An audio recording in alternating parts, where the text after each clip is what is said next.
இப்போ இப்போ உதாரணத்துக்கு சொல்கிறேன். இப்போ ஒரு கோழி குஞ்சுகளை பிடிக்கிறதுக்காக பருந்து வருது. கோழி என்ன பண்ணும்? பருந்த அடிக்குமா? அடிக்குமா? சும்மா இருக்கும்போது அடிக்குமா? அடித்தா என்ன ஆகும்? அசாதாரணமான சூழல் அடித்தா பருந்து விலகும், சாதாரணமான சூழல் அடித்தா கோழி சாவும்.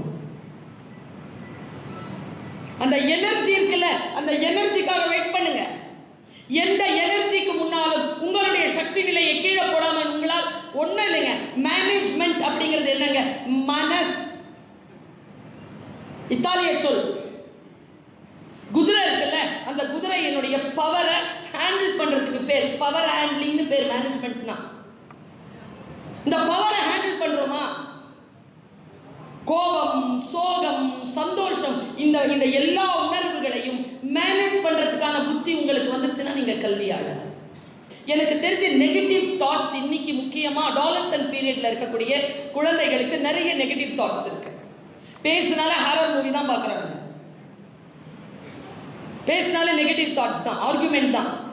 பாசிட்டிவான விஷயங்களை உள்ளே எடுத்துக்கொண்டு போகிறது ரொம்ப குறைஞ்சு போயிருக்கு. அவங்களுக்கு சொல்றேன், ஒரு கப்பல் இருந்துச்சா, அந்த கப்பல்ல ஒருத்தன் இந்த மாதிரி ஒரு 19-20 வயசு பையன் ஏறி இருக்கான். ஐயோ கப்பல் தொடங்கிருச்சா? நான் தொடங்கிருச்சு கப்பல், அவ்வளோதான்.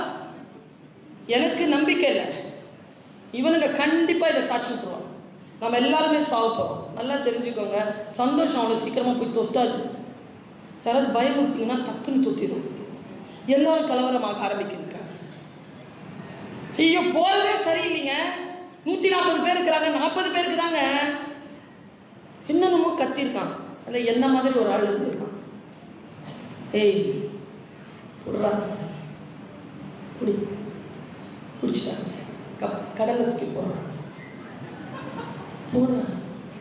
கடலில் தூக்கி தொம்முன்னு போட்டான். துடிக்கிறான், துள்ளுறான், துடிக்கிறான். உயிர் போகிற டைமாக பார்த்துட்டு தூக்கிட்டு வந்து கப்பலில் போட்டாங்களா, கம்முன்னு சத்தமே. ஏன்னா கடல் ஆபத்தானது, கப்பல் பாதுகாப்பானது என்பதை புரிந்து கொள்ள புரிகிற மாதிரி ஒரு அற்புதம் இந்த உலகத்தில் எதுவுமே இல்லை. 1000 சொல் சொல்லுங்க புரியாது, பட்டா. ஆனா என்ன தெரியுமா தவிப்பு? படாம புரிஞ்சுக்கோங்கடா, படாம புரிஞ்சுக்க, படா. அதான் பெரியவங்களுடைய தவிப்பு.